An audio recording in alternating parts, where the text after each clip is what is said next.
Meanwhile, tonight, doctors are reporting Congresswoman Giffords is showing some encouraging signs of recovery, but they say she's not out of the woods just yet.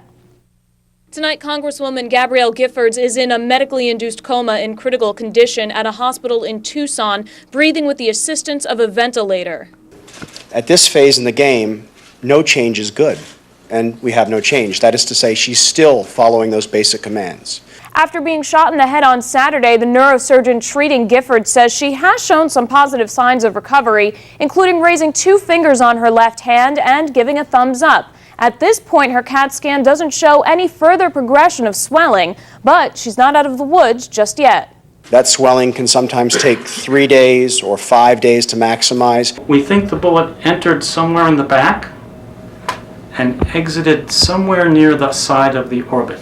Jeffrey Brown, a neurosurgeon with Winthrop University Hospital, says the left hemisphere where Giffords was shot controls speech and understanding in most of the population. From his experience, Brown confirms what doctors are saying about Giffords' condition is good and points out what they're not saying is also reassuring.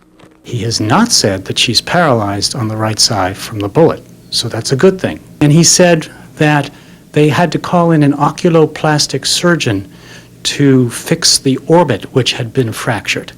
He didn't say that the patient had been blinded by the bullet. As the Congresswoman and the 7 others still hospitalized recover tonight, lawmakers are sending their best. Congressman Peter King said, "My thoughts and prayers go out to the family and friends of Congresswoman Giffords and all the other victims of this terrible tragedy. This is a sad day for the people of Arizona and America."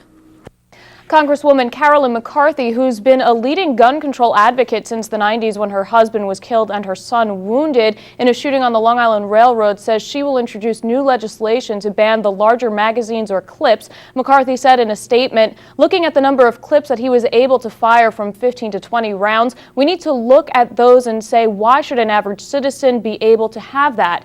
Meanwhile, Congressman Tim Bishop says a planned public meeting next weekend in Patchogue will go on as scheduled.